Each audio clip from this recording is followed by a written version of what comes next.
The sun leaned heavy over the wide plains, laying its fire across the land until the very earth seemed to shimmer with heat.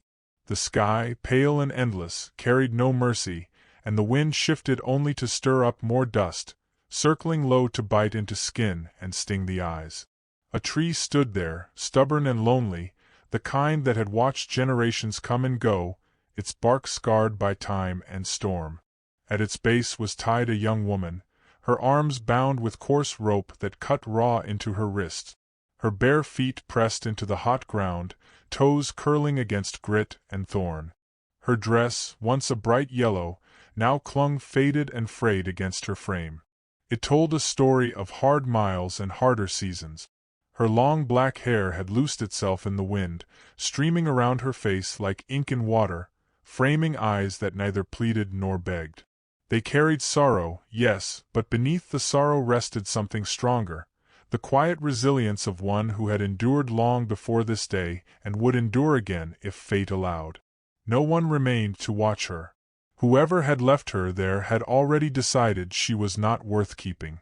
Whispers of curse and burden had followed her steps for months, words sharp as knives in the mouths of those who once called her family.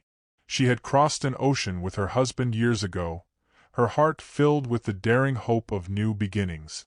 He had fallen sick before his dreams could take root, leaving her a widow before her 23rd spring. His kin had taken all he left behind, every plank of wood, every acre of land, and when grief made her silent and survival made her different, they cast her off as if she were a shadow unworthy of the light. Now she stood tied to bark and silence, abandoned in the open where the sky bore down without pity. Still, she did not cry. Her throat was parched, but tears would have offered no water. She lifted her chin against the burning air and watched the horizon, as if daring it to answer. From that horizon, a figure emerged, first a speck, then a moving shape, a rider on horseback. The animal's hooves struck dust into the air as it came closer, steady, unhurried, a rhythm that seemed out of place in the cruel stillness of the day. The man upon it sat tall and calm, his hat shadowing a face carved by years of sun and distance.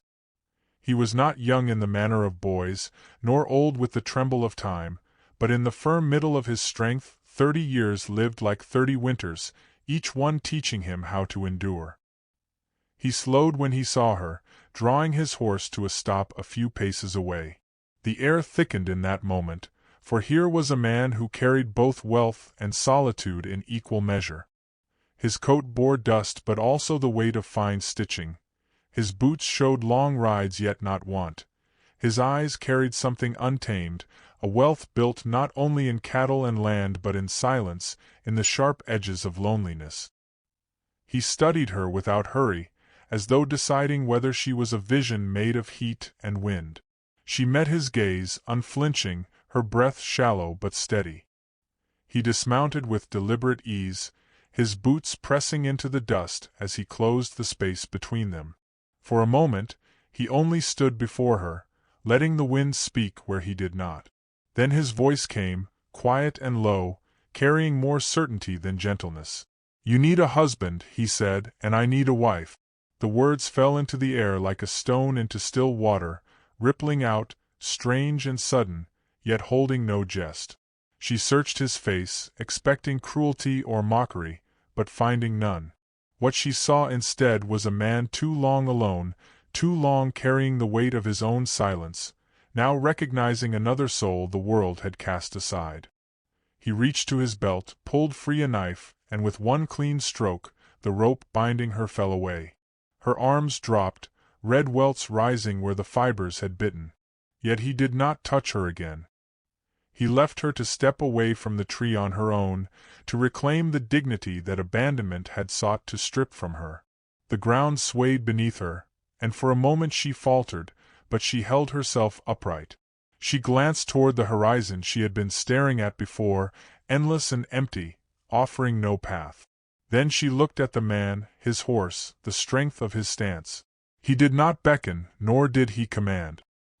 He simply turned and began to walk back toward the animal, as if knowing she would decide without his urging. She followed. Not because rope compelled her, not because fear forced her, but because freedom without shelter was as cruel as captivity. The wind chased her steps, lifting the hem of her dress, carrying with it the first fragile whisper of change. The man mounted, offering no hand, yet waiting. She placed her palm against the saddle horn, hoisted herself up behind him, and the horse shifted beneath their weight. As it moved forward, carrying them away from the tree, the earth seemed to swallow the mark of what had been left behind. No words passed between them as the plains opened wide, the horizon stretching like eternity. Yet in that silence rode something heavier than speech, the knowledge that their lives had just been bound by more than circumstance. The tree, the dust, the rope, all shrank behind them until they were no more than memory. Ahead lay only the uncertain promise of a road neither of them could yet see, but both were now destined to walk. And as the sun began to sink, softening the harshness of the day, it felt as though the world itself had shifted just slightly, tilting them toward a story not yet written but already waiting. The land that stretched before them grew wider as they rode, gold and brown spilling into the horizon, broken only by the scatter of cattle grazing under the late sun. His ranch rose from that openness like a testament to stubborn will, fences built high, barns standing straight, a house tall enough to look down upon the fields as though it were guardian as much as shelter. To her eyes it was vast, a place that spoke of power and success, yet to him it was simply the echo of years spent with no voice but his own. He reined the horse to a halt in the yard, swung down, and for a moment looked back at her as if wondering whether she would step onto this soil of her own choosing. She slid carefully from the saddle, her bare feet finding the hard-packed earth. The house loomed, its windows darkened by the fading light. She felt the immensity of its silence pressing outward, a silence as wide as the prairie. He gestured toward the door, and she walked with small but steady step. Inside, the air was cooler, thick with the scent of wood smoke long burned and leather long worn. The rooms were orderly but plain, the kind of order that comes not from love but from routine. She let her eyes wander across the emptiness and saw clearly. This was a place full of life's labor yet starved of companionship. Days began to fall into their rhythm, though words between them were few. He left early each morning, riding the pastures, his shadow stretching long against the sun. She remained, sweeping dust from corners, mending torn fabric, coaxing fire to life in the stove. She did not complain, nor did she linger in idleness. Her hands, accustomed to toil, moved with quiet grace, giving breath to a house that had long been waiting for softer touches. In the evenings he returned, shoulders weary, and found small changes he did not comment on, a pot simmering, clothes folded, floors free of grit. Once he caught the sound of her voice, low and delicate, carrying a song in a tongue foreign to him. It startled him, not for its strangeness, but for the way it softened the harsh edges of the place. He paused in the doorway, listening, before stepping inside, unwilling to break the fragile thread of melody. Though silence was the greater part of their company, it did not feel the same as before. Where once his silence had been heavy with loneliness, now it was lined with another presence. She did not seek to fill the air with chatter, nor did she beg answers from him. Instead, she moved beside his life as if she belonged there, steady and sure, like water finding its path through stone. Yet the world beyond their fences was not blind. Whispers stirred in town, carried on porch steps and saloon air. A rich cowboy had brought home a foreign widow, a woman cast out by her kin, a woman said to bring misfortune with her very breath. Some mocked his choice, some called it madness, others let envy sharpen their tongues. The sound of such talk traveled quicker than horses, and though she did not hear it directly, she felt its weight in the stairs when she accompanied him to buy supplies, in the way storekeepers hesitated before offering their wares. One evening, as the sky bruised purple with dusk, he found her standing at the edge of the corral, watching the cattle shift and bellow. Her hair was caught in the breeze, her dress lit by the dim glow of fading sun. She looked neither sad nor joyous, only thoughtful, as though measuring her place in a world that refused to see her fully. He joined her, leaning against the fence. For a long while they said nothing. Then she turned slightly, her eyes catching the faint light, and though she spoke no word, the question was there. Why had he chosen to cut her free, to bring her here? He did not answer aloud. Perhaps he could not. Yet the way his gaze lingered upon her, steady and without judgment, carried its own reply. She turned back toward the herd, and together they watched until the dark gathered around them, as if that moment itself was enough of an answer. Storms came one night, the kind that shook the rafters and clawed at the shutters. Rain hammered the roof until it seemed the house would sink beneath its weight. He was mending harness by lantern light when he noticed her bent over his coat, stitching a tear she had seen but he had ignored. Her fingers moved carefully, the needle glinting with each pass. He said nothing, only watched, the glow of the lamp softening her face. When she finished, she folded the garment neatly and set it beside him. Their eyes met, and though no words crossed between them, he felt a warmth stir in him that the storm outside could not dampen. But peace does not last unchallenged. In the days that followed, neighbors grew bolder in their mutterings. A rancher with more envy than sense muttered that she had no right to live upon land not her own. A saloon-keeper joked crudely that he could buy her for less than a barrel of whiskey. His sister, bitter from a life unloved, scoffed that the cowboy had lost his wits, wasting his wealth on a woman who carried nothing but shame. The widow endured it all with quiet grace. She lowered her head when met with hostility, turned her face away when whispers struck like thorns. Yet in small ways she refused to break. She sang softly when she worked, her voice an anchor against the tide of disdain. She planted herbs in the soil near the porch, coaxing green from earth that others believed could hold no life. She wore her strength quietly, like armor invisible to all but the man who saw her daily. And he did see. He saw the way she straightened her back against insult, the way she carried her past without letting it crush her, the way she kept giving when she had nothing to gain.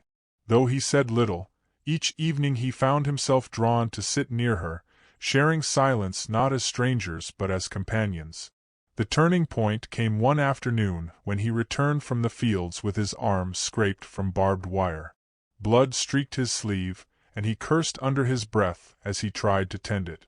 She took his hand without asking, her touch firm yet gentle, and cleaned the wound with water she had boiled. He did not pull away. For the first time, he let another tend to his pain. In that moment, something unspoken passed between them, a thread drawn tight, unseen yet unbreakable. The days carried them further into this strange companionship.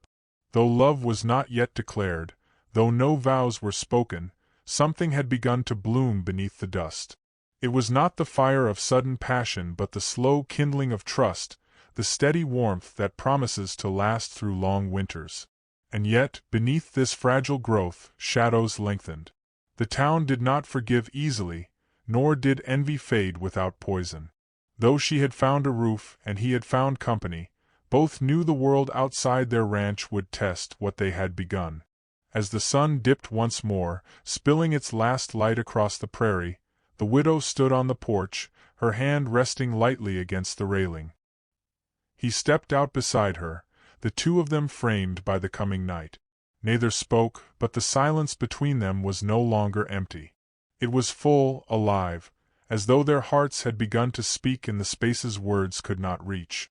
And though the night promised rest, it also whispered of trials yet to come. The prairie softened as spring crept across its edges, green finding its way between cracks of dust, birds stitching the silence with their calls. On the ranch the days unfolded with a quiet rhythm, each one binding the widow and the cowboy closer though no words were spoken of it. Their lives touched gently, like the meeting of two streams, winding together yet never rushing, steady and inevitable. She found ways to shape the home into something more than walls and roof. Herbs sprouted in neat rows outside the porch, their scents mingling with the smell of earth after rain. She boiled leaves into teas he had never tasted, bitterness soothed by hidden sweetness. He drank without question, and she smiled faintly at his surprise when the warmth reached his bones. In turn, he brought her to the stables, lifting her carefully into the saddle of a patient mare. At first she clung awkwardly, her balance unsteady, but he guided the reins, his voice calm, teaching her to trust the animal's stride. When she faltered and nearly slipped, he caught her arm, steadying her with a grip both strong and careful. She laughed, breathless, her hair flying loose, and for the first time since she had arrived he laughed with her. The sound startled them both, a reminder that joy had not died, only slept. Such moments stitched them together, though still they hovered at the edge of confession. At night, lanterns glowed against the windows, shadows of two figures moving side by side. She often sat near the fire, her gaze drawn far away, back across the ocean she had left. He would glance at her from his chair, wanting to bridge the distance, yet fearing words would break the fragile peace they had built. Instead he remained close, letting presence serve where speech might fail. But peace does not guard itself. Rumors in town thickened like storm clouds. Men muttered that she did not belong, that her place was not beside a man of wealth, but back with those who had cast her off. One neighbor, greedy for land and envious of the cowboy's fortune, whispered that the widow was no wife but a prize to be taken.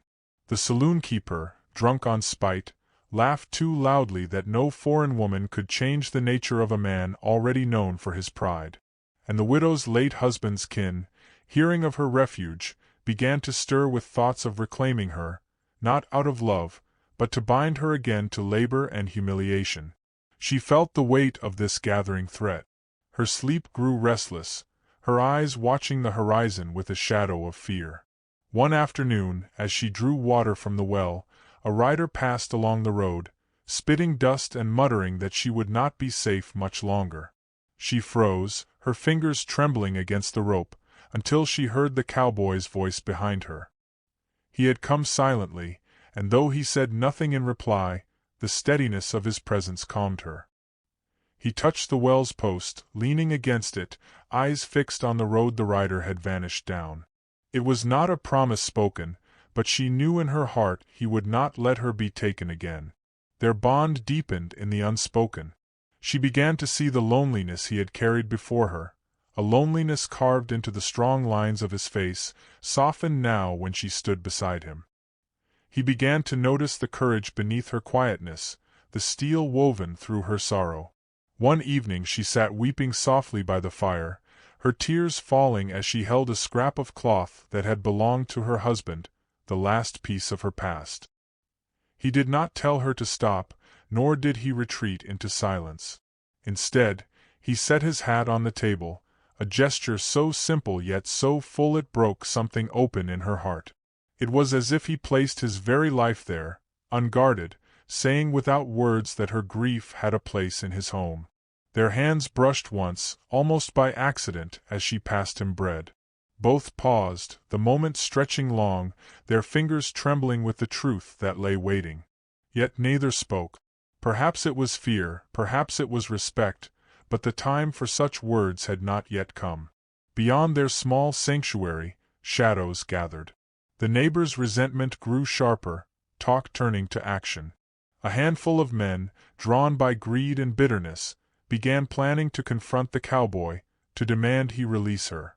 They told themselves they acted out of justice, but the hunger in their voices betrayed envy. Whispers carried across the saloon, across porches and fences, until even the widow felt them in her bones. One night, beneath a sky glittering with stars, she stepped outside and saw the world stretched endless around her. The air was cool, the grass whispering under the touch of wind. He joined her, standing at her side, both of them silent, staring out at the horizon as though the future itself waited there. The silence between them was no longer fragile. It had become a shelter, a place where words were unnecessary. Yet in the stillness both felt the same truth.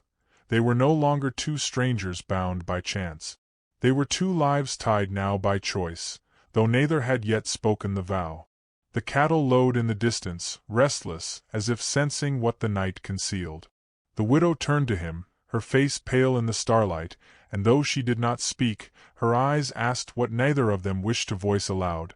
How long before the world outside their gates tried to tear this fragile peace apart? He looked back at her, his gaze steady, unwavering, the weight of a man who had already chosen his path. He did not promise safety with words. Instead, he rested his hand lightly against the porch rail where her own fingers lay. For a brief instant their hands touched, a connection small yet vast, carrying all the meaning of unspoken vows. The stars above burned brighter, as if leaning closer, watching. The night carried its warnings, its whispers of conflict yet to come. Still, in that shared touch, in that silence heavy with trust, the widow and the cowboy knew they would not walk the trials ahead alone. The horizon waited, and with it the storm. The night arrived heavy with unease, the kind of stillness that carries warning rather than peace. The widow moved through the house slowly, her hands steadying the flame of a lantern though her breath faltered with each gust of wind against the shutters. Outside, the cattle had grown restless, their calls breaking against the silence, as though they too felt the air charged with waiting. The cowboy sat by the door, rifle resting across his knees, his eyes unblinking in the dim light. He had lived too long on this land not to sense when trouble was near. It came with the sound of hooves, the shuffle of boots against dirt, the low murmur of men who gathered where they had no right to gather. The glow of torches appeared first, scattered across the yard like sparks torn from a fire. Then voices rose, coarse and demanding, carrying words sharpened by envy and disdain. They called her foreign, unwanted, cursed, claimed she belonged not with him but with those who would use her until she broke. She stood in the doorway, the lantern trembling in her grasp, her heart pounding so hard she thought it might break through her chest. Yet she did not step back. The cowboy rose, his shadow tall against the doorframe, and pushed the door wide. The night spilled in, hot with smoke and hatred. The men surged forward, 5, 6 more, their faces twisted with drink and malice. At their head stood the jealous rancher, eyes narrow with greed, his hand tight around the handle of a whip. Behind him the saloon keeper spat curses, eager for spectacle. Their shouts filled the air, demanding she be handed over, demanding the cowboys surrender what they envied most, the presence of a woman who had chosen to endure beside him. The cowboy's voice cut through them, low and steady, carrying the weight of steel without needing to raise. He told them no man would lay claim to her, that she was not theirs to take, not theirs to decide upon. His words were not loud, but they carried deeper than their shouting, firm as the ground beneath their feet. Still they pressed forward, anger swelling, torches lifting higher. And then, before fear could silence her, the widow stepped past him, her bare feet touching the dirt, her frame outlined by the trembling firelight. The men laughed at first, mocking her defiance, but she did not falter. Her voice, though soft, cut clearer than their jeers. She told them she was no curse, no burden, no shadow to be bought or sold. She had crossed oceans, endured grief, survived abandonment. Survival itself was proof enough of her worth, and no man would bind her again. Her words struck harder than any weapon. Some men shifted uneasily, glancing at one another, as though they had seen not weakness but fire where they had expected silence. But envy is not easily scattered. The rancher raised his whip, stepping forward, spitting that her place was not here, that her kind would never belong. The cowboy moved then, faster than their breath. His rifle cracked the air, the shot ringing out, splintering the post beside the rancher's hand. The whip fell useless into the dust. Smoke curled in the night as silence rippled through the mob. His voice followed, low, unwavering, the voice of a man who did not threaten but declared. "She is mine," he said, "and I am hers." The words hung in the air like a vow spoken before the heavens themselves. His gaze never left hers as he spoke, and in that gaze she saw the truth of it, not possession, not command, but belonging, equal and fierce. The rancher faltered, the saloon keeper stepped back, and one by one the men scattered, their courage crumbling against the unshakable wall of a love they could not break. The torches dropped into the dust, fading to embers as the hooves of their horses carried them back into the night. The yard fell still again, save for the hiss of dying fire and the distant murmur of unsettled cattle. The widow stood unmoving, her breath sharp, her heart trembling with the echo of what had passed. The cowboy lowered his rifle, set it against the wall, and stepped toward her. In the quiet that followed, no words were needed. Yet this time, when his hand reached for hers, she did not hesitate. She placed her fingers in his, and the warmth of his palm closed around them, strong and steady. Together they moved to the porch, sitting side by side as the lantern light swayed softly between them. The night air was cool now, washed clean by the fading storm of anger. He looked at her, not with question but with certainty, and for the first time she let her head rest against his shoulder. The silence that settled was not empty but full of trust, full of promise, full of the unspoken vow they had both carried too long. Beyond the fence the stars burned sharp against the dark, countless and unyielding. The land stretched wide, holding their story as it held every storm and every harvest. And though trials would come again, though envy might rise, they knew this truth now: they were no longer alone. The narrator's voice, if there was one, would whisper it gently, that love is not loud, not born in the blaze of sudden passion, but grown in the dust, proven in fire, carried in the quiet strength of two souls who choose each other when the world turns away. The night closed around them, not as a threat but as a shelter. And in that stillness, with her hand in his, their story began anew.